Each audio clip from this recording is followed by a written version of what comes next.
I'm Scott Kerr, and you're listening to Facing the Giants, a podcast where I speak to today's luxury entrepreneurs about taking on the Goliaths of the industry.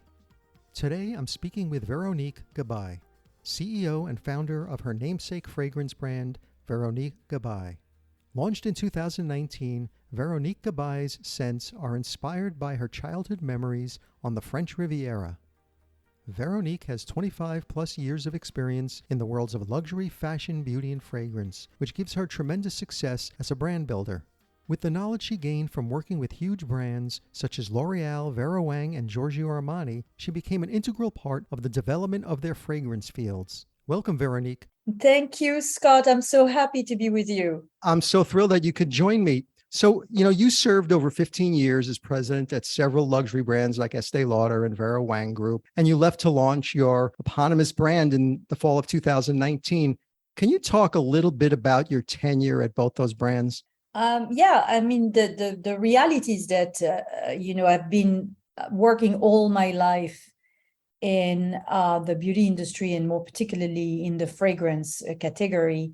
And working is not really a good word for it because, yes, it was work, but it was always a passion and always something that has given me an enormous amount of joy.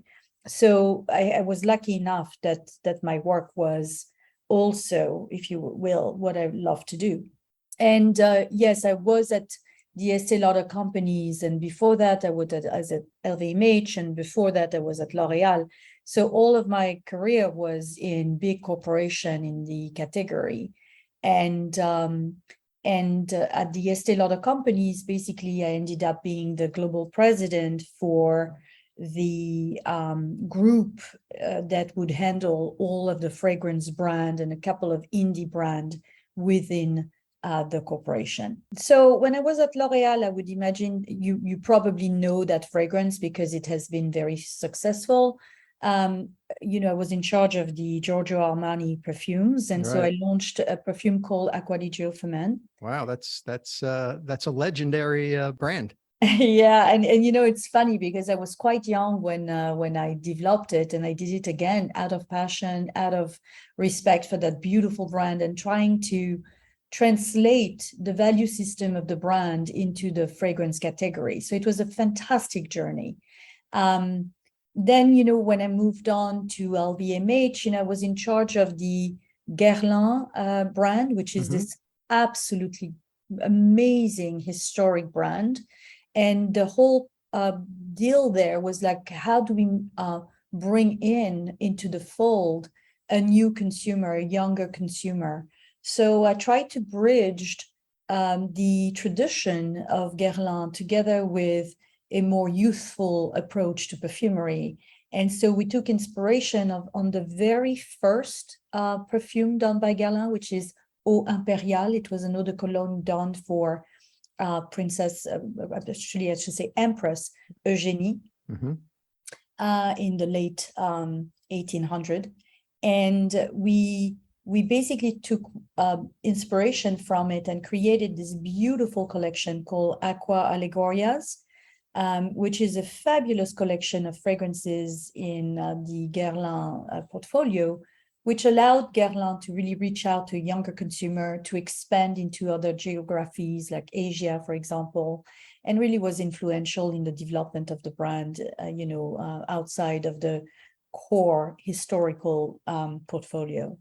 And then, when I was at the Estée Lauder companies, I think that, my role was, of course, a creative role and helping build brands into the category. And I did so with many brands like Donna Karan, Michael Kors, Tory Burch, Tommy Hilfiger, many, many, many more. But I think also the other part of my role was to revisit the architecture of the business of fragrance within the Estée Lauder companies and design, if you will, a strategic path for growth, but growth that would correspond the value system of the company. So how has the fragrance business changed? Well, it was built until, the work that we've done very traditionally with a, mix of brands that would belong to the iconic historic brands within the portfolio, and also under license with many designers. So the whole work there was to financially try to improve, if you will, the performance of that portfolio, but at the same time move it towards what the future could look like for a company that has been so dedicated to luxury and high end. And so the whole idea there was to reduce, if you will, the dependency on brands that would not necessarily fit the equation of high-end luxury and service model, a high-touch model, and replace some of those brands with brands that are more into that higher end of the market, and then ultimately go into what I call the niche fragrance line. And we organize the acquisition of a few niche brands within the portfolio that really transformed the architecture of that business. So do you think the consumer has also changed and their relationship with fragrances over the years? Yes, and there was different moment, if you will.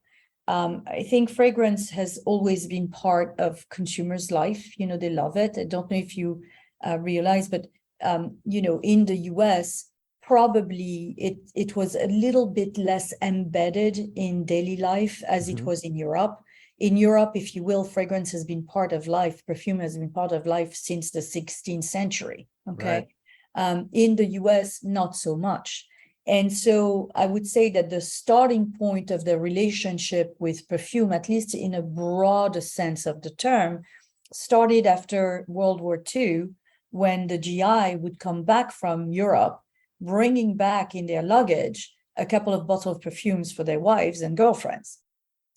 So then from there, if you will, the relationship started. But for the American public, fragrance was always a bit something that you would use for special occasion.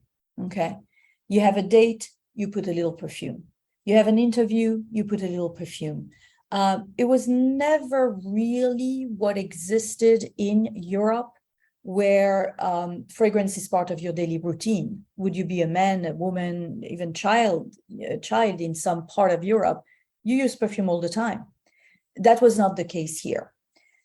So basically, the biggest shift that I have seen within the last couple of years is what happened during COVID. Because during COVID, the American consumer, the American public suddenly realized that perfume is a fantastic way to give you a small moment of joy. Mm-hmm. And you spray a little perfume and boom, you feel a little better. You have a smile on your face. And suddenly the American people started to recognize that perfume is something you can do for yourself and not necessarily for the outside world. And that, I think, has triggered an enormous amount of growth in the US market. Now, what you have also is different segment in the US markets, right? You have what we call designer perfume, you have what we call celebrity perfume. And I think another big trend that happened in the US is at the same time the realization of this is for me happened, at the same time, and maybe a few years earlier, there was a realization of, I want authenticity, I want quality, I want to understand the craft. And so like everywhere else in the world, the American public started to shift towards brands that would offer that commitment to the craft, that would offer that authenticity to the product, that would offer that exquisite quality. And so you saw the development of what we call the niche market, which is today driving the growth. So what was the opportunity that you saw in the fragrance market that motivated you to pivot off and launch your own fragrance brand in a very saturated market? Well, I actually, the opportunity I saw for a lot of people. So, I already saw that opportunity towards the higher end of the category when I was at Estée Lauder, and I tried to steer, the company in that direction. With success, I would say, which made me very, very happy. Mm-hmm. I think the decision to go onto my own adventure is not necessarily, and I have to be very honest with you, was not necessarily at first, the oh, I see an opportunity and I'm going to fill the gap, Right. It was not a marketing approach. It was not necessarily a business approach. It was much more of a personal journey. It was much more the desire to express something that I had deep inside of me, the desire to connect with people on, a platform that was important to me. So I would say there was a little bit of an ego trip, Scott, That's but okay. you don't put your name on a bottle if there's not a little bit of that ego Right, trip. exactly. But once the brand was formed creatively, that ego trip, if you will, was over. What was very important to me was, what can I do? What is my brand capable of doing so that it makes sense, so that it brings something to people, and it's not just an exercise in vanity. And so for me, it was very important that through the product, I could offer a moment of escape, a moment for oneself, a way for people to be able to express their personality. And it's not just words. We have things that help that. Products that could really tangibly bring you well-being. And it's not just words. We do just that. And what I would say, Scott, is that, I know I don't know how to do a lot of things. I know I will not necessarily impact dramatically the course of the universe. I'm not a brain surgeon. I can't save lives. I'm not a multi-billionaire that can impact, the fate of education or what else. But if I can bring a smile to people's face and a moment of peace in a world that has become so chaotic, then I have done a little bit of a good thing, And the timing was interesting. You launched in 2019, right around the time of COVID. So how did COVID affect it? Well, it was the worst timing ever. I'm not going to lie. Yeah, right, right. It was very interesting because we launched and we were 5 months into the marketplace when the world shut down. So enough time to exist, not enough time to fundamentally have met, your consumer. Right. And so the period was very complicated because when you launch a line, you need the capacity to connect with people and tell your story. And when it is a line of perfume, you need to connect with people and have them smell your story. When there's no physical space and you just rely on online, it's pretty complicated to have people smell your products. So basically, we had to shift a little bit the way we were doing things. And we shifted, really the efforts towards online. And we developed a pretty comprehensive system of sampling, samples as they are, or a discovery set that could help you discover a few fragrances, and then you would be reimbursed on this discovery set if you bought a bottle. And then also to help people curate the collection, I basically created what I call the personality test, which is a test that is rooted in what we call the science of correspondence between the senses. And what it is really, Scott, in a nutshell, is that you might have a hard time saying what you want in a fragrance because we don't have the vocabulary, because we don't have the expertise. But it will be much easier for you to say what colors you like, what food you like to eat, what music you like to listen to, etc., etc. And there is such a thing called the correspondence between the senses. So if you like certain colors, if you like certain sensation, if you like certain music or certain food, we can connect the dot and define what will be the fragrance family that you are most likely to like as well. And so we could curate the collection to 3 or 4 fragrances that then would be easy to try. So that's what we've done during the pandemic. Did you find that consumers during the pandemic were more in of a discovery mode, or were they looking to brands that they were just familiar with and just wanted to anchor themselves in things that remind them of better days?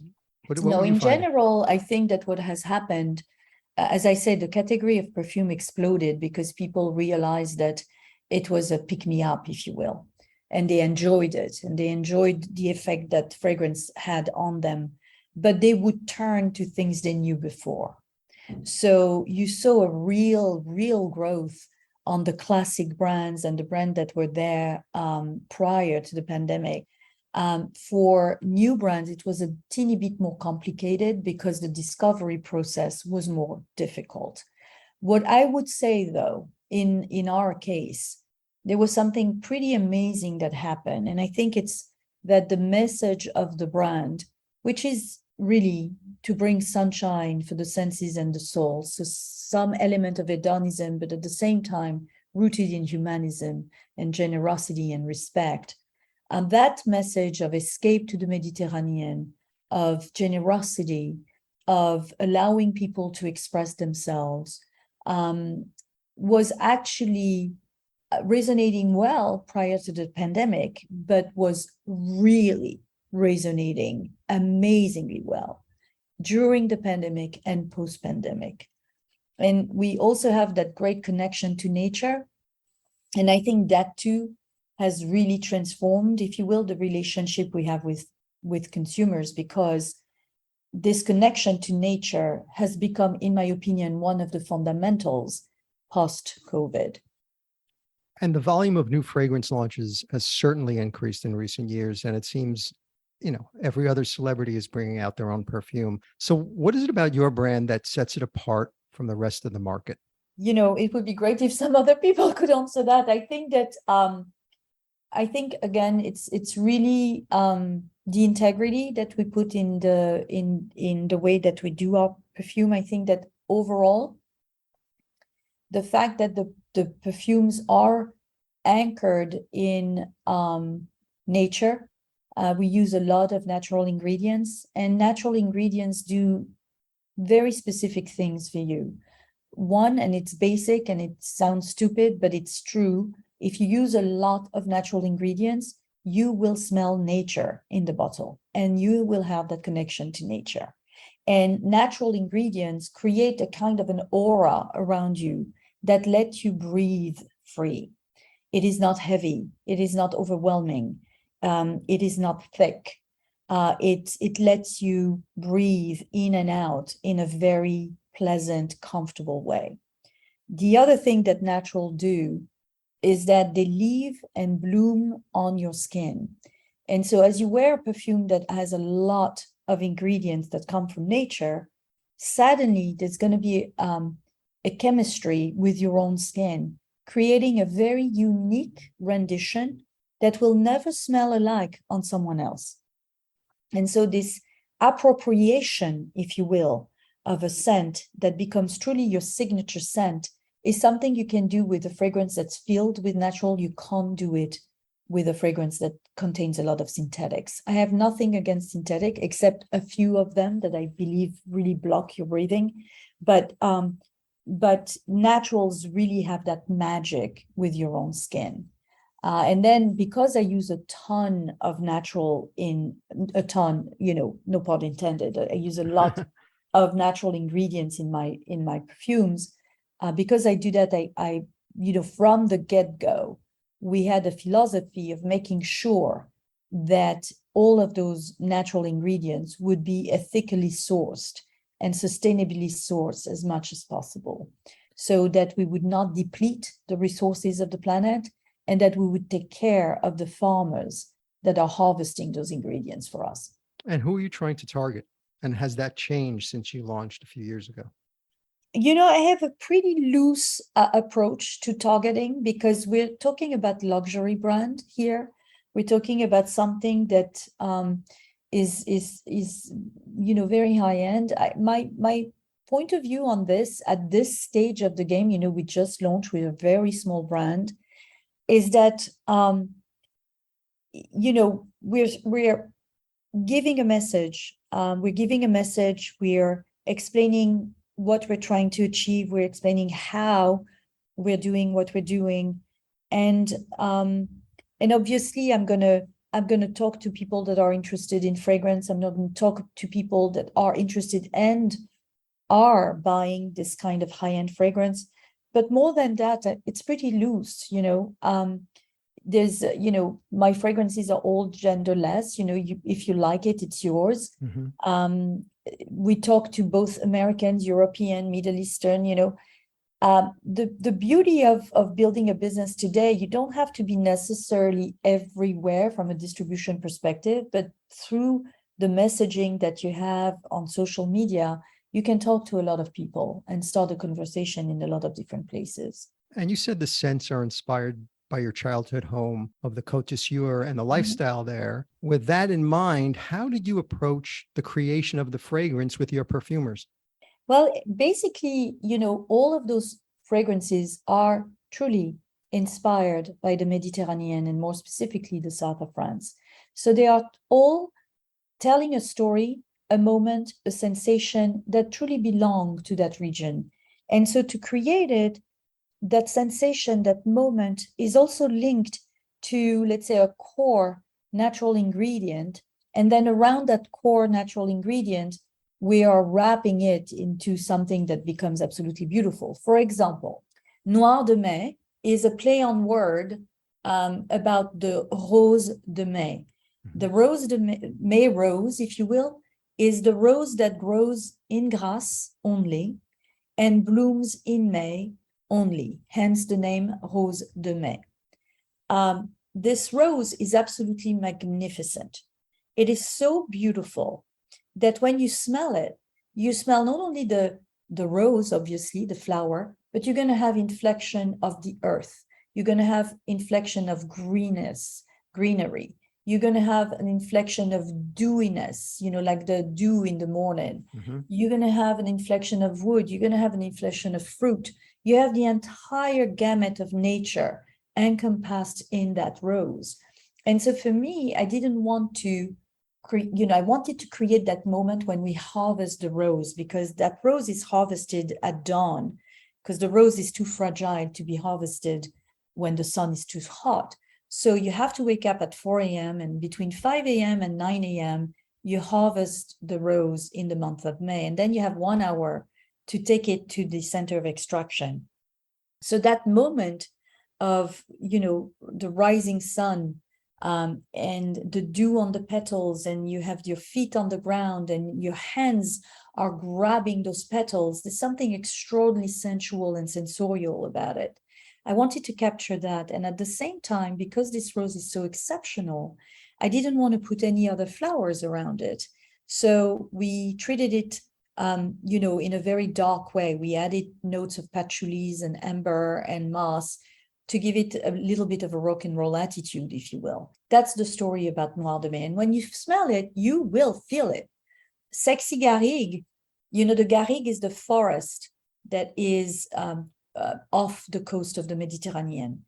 Why is it called Sexy Garrigue? It's because that forest is beaten by the sun, day in and day out.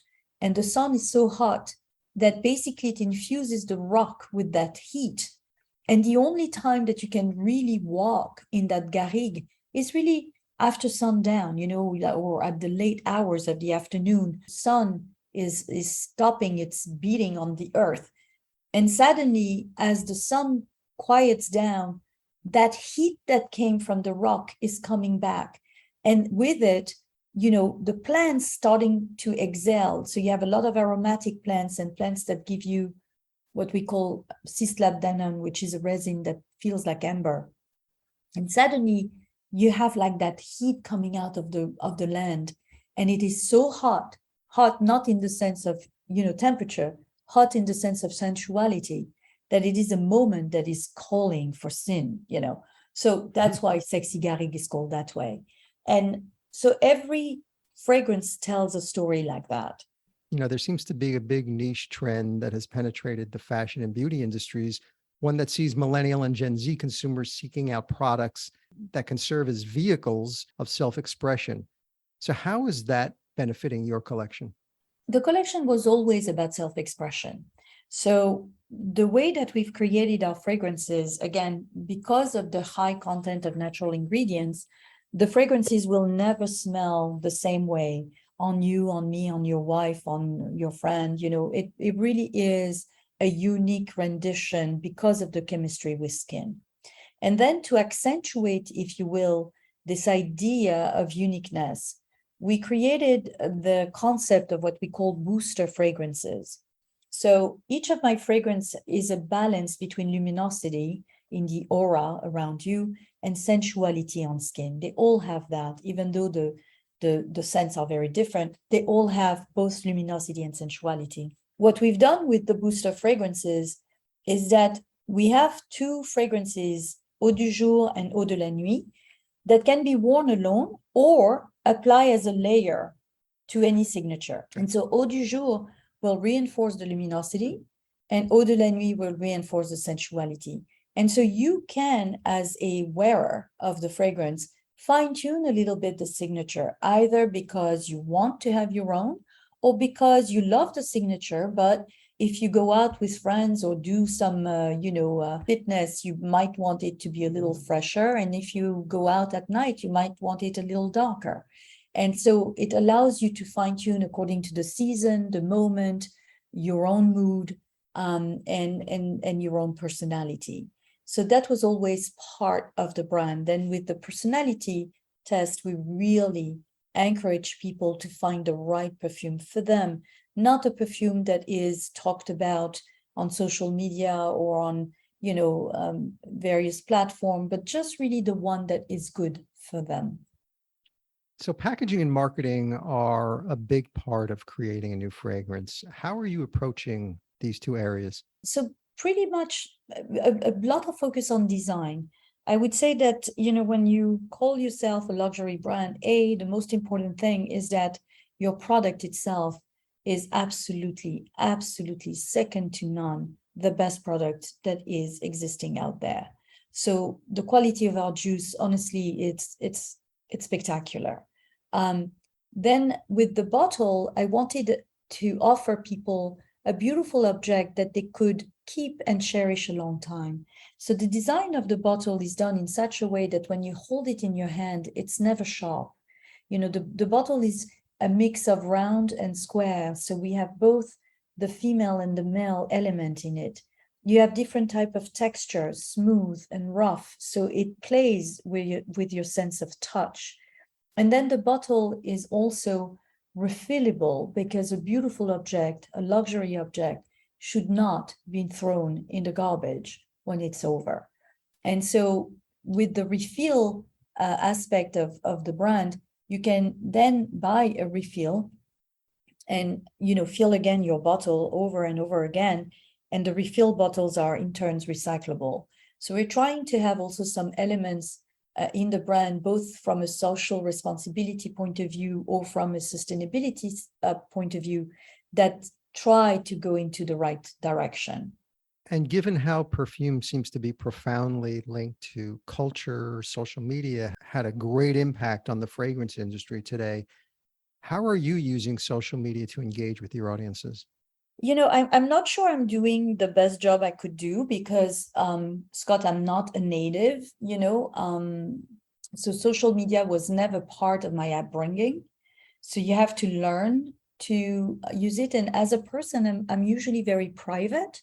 I love to tell people stories. I love to educate around the craft. I love to be of service, if you will, and create that bridge between the knowledge that I have and the desire for understanding that people have. But I'm not one that's going to necessarily very easily talk about myself. I don't think it's interesting. I don't think that, and I think that sometimes social media could become a real pollution for your daily life. So everything I do on social media, I try to make sure that it brings something meaningful to people, either through an educational purpose or a service purpose. But really, it's been a little challenging for me to use it more than I used to. And it is very important because people are craving the sense of authenticity, and that I understand. And they want to be able to sift through all of those proposals that you were talking about, the number of launches that happen on a yearly basis. And the only way that they can really sift through it is hearing it from the mouth of the people who are behind it. And that to me is important, so I'm trying to do a little bit more of that, so I can connect with people and clearly explain to them why we're doing what we're doing, so they can then make a decision based on better understanding. So how do customers discover you? Social media, for sure. Traditional really public relation. The presence of the brand in beautiful stores. We are present, beyond our e-commerce platform, in beautiful stores that trusted the brand from the get-go. So in the US, we're at Bergdorf Goodman, Neiman Marcus. We are in a few beautiful perfumery shops around the country. In London, we're at Liberty. We're opening Harrods. In France, we're at Printemps, and so on and so on and so on. That's great. And I think it's important because those are what we call, flagships. So those are iconic stores where people go when they want to discover something new. And for us, those partnerships have been extraordinarily important. And this past spring, you launched an Aroma collection, which you're positioning as perfume therapy to improve well-being. The whole smell good, feel good therapeutic trend has gained traction the last few years to combat these tense times that we're living in. What is the idea behind this collection? Yeah, this is, Scott, one of the things that I believe is one of the most important things that I've done in my life. And as you know, I had a long career in perfume, because this line is literally pushing the boundaries of traditional perfumery. This line sits literally at the crossroads between perfumery and aromatherapy. So the idea behind this line is using the natural ingredients that I've been using all my life, but not just for their olfactive beauty, but also for the benefits that those plants can procure. And so what we've done here is starting with a core formula that is built, that is created, that is composed using the principle and the ingredients of aromatherapy. And that core formula, for the lack of a better word, is almost like a prescription that we've created with a doctor in aromatherapy to alleviate some of the levels of stress. Then around that core, we built around it a formula that is only natural, okay? So you can continue to call yourself aromatherapy, but makes that core formula beautiful to wear. So you're going to wear those products like a perfume, but as you wear them during the day, you will start feeling benefits, and you don't know why you feel a little bit more joyful or a little bit more at peace or a little bit more centered. But it's because the fragrances truly are impacting the level of energies in your body, truly impacting your mental state, truly impacting your physiology. And so much so that we wanted to measure those benefits and those results. And we did a study with a group of neuroscientists, and it shows that basically when you wear and smell those fragrances, the positive interaction of your brain is uplifted by up to 58%, which is enormous. And so that's why we call it perfume therapy, because we have the results, the tangible results to show about it. What has been the consumer feedback so far? Amazing.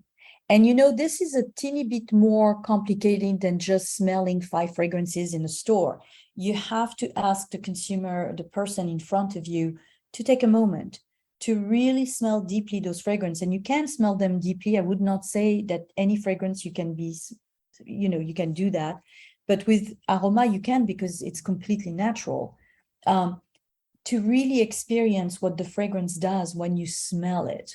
And in fact, those fragrances are going to travel in your body, and they're going to have a true impact on your mental well-being and on your physiological well-being. So when you were at Estee Lauder, you worked on many fashion designers, Mm-hmm. Donna Karan, Tommy Hilfiger, and others, to take the DNA of their brands and translate it into a fragrance. Mm-hmm. So what did you learn from that experience that you've applied to creating your own fragrances? When you work on behalf of a designer, you have to put aside your own personality, and you have to dive pretty deeply in the world of that designer and understand the emotional content that led those designers to express themselves the way they do. You can't stop at the stylistic approach. You have to really go deeper and then express that emotional content in a different category. That's the role that you have. You have to become the steward of a brand in the category that you know better than anyone else. When it comes to your own brand, the journey is much more personal.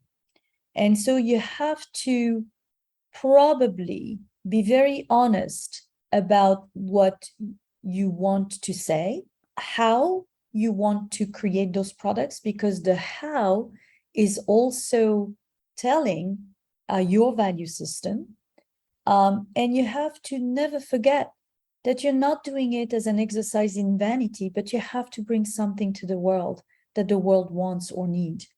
And so you have to understand the context in which you're doing this. And I think that with Aroma, quite frankly, I feel I have done that exercise, those fragrances that truly bring you more joy, truly bring you peace of mind, truly bring you balance and strength, in a moment when the world has become so polarized, so chaotic, so uncertain. Again, you're not going to solve the problems of the world, but if you can give people the energy to take on their day and the pleasure of take on the day, then really that's a positive thing to do in your life. So looking forward, what do you think the outlook is for the fragrance industry? Well, I think that the fragrance industry is having a moment of golden era, because again, with COVID, people have understood that fragrance is an amazing way of bringing well-being to the table, either because just simply they bring you pleasure like any perfume will do, or with brands like Aroma really going far into the well-being journey. So that is part now of the routine of people around the world. So you have that enormous demand for any product that will bring a moment of well-being, and fragrance is part of it. At the same time, you have also the desire to make your home a sanctuary. So you have also an incredible platform, an incredible growth movement for fragrances that are for your home. For anything your home. And it's not just for candles, that I'm talking about. Maybe you want to have something in your shower. Maybe you want to have something in your laundry. Maybe you want to have something, that changes with your mood, that you can command from a distance. So there's a whole other aspect, if you will, of scent that correspond the way we live and not necessarily correspond who we are as individual. So that to me is very fascinating and interesting. And there's a lot of innovation that can be explored in that category. I also think that there will be another movement in fragrance that will go more into the uniqueness of the individual, and probably the idea of bespoke fragrance is something that I'm starting to explore, because I think that's the next chapter for high-end brands. What about your brand? Anything interesting in the next 12 months you can share? So for us, Aroma is really the big news, and we're just starting on that journey. So really with something that innovative, that, incredibly complex in formulation, but at the same time, so incredibly simple to understand as you experience it. And also we did it in a completely sustainable way. So it's also well-being for you, but also well-being for the planet. It's completely clean and biodegradable, which is not a small victory, in the world of fragrance. So Aroma is a big, big, big chapter for us. The other one I would say is the expansion of the brand in different geographies. Mm-hmm. So we've been very busy, introducing the brand in other markets, to basically grow the business and also make sure that we exist outside of our home market. What other markets are you looking to break into that you see a lot of potential? So Europe is one of them. The Middle East is another one. We just started in South Korea as well, where the brand is actually resonating quite well. And I think it's the luminosity aspects of the brand that the Korean really love. Mm-hmm. So today we're in the UK, in the US, we're in Italy, in Germany, we're signing with Holland, we're looking into Middle East, we're looking into more countries in Asia, we're looking into India as well. So it's super exciting because every time, people react slightly differently to the story of the brand. They all understand the story of the brand. They understand the provenance of the south of France, which is such a region that people know or desire to know. They understand the connection to nature. They understand the idea of personalization. And with Aroma, they really are super positive about the idea of a perfume that would bring tangible benefits. But the taste levels are different, the cultures are different. So not every juice is necessarily the one that a region will have. So we are curating the collection also for the local tastes and cultures, which it's super interesting to do. Veronique Gabai, founder and CEO of Veronique Gabai. Thank you so much for joining me on the show. Best of luck with everything. Thank you, Scott.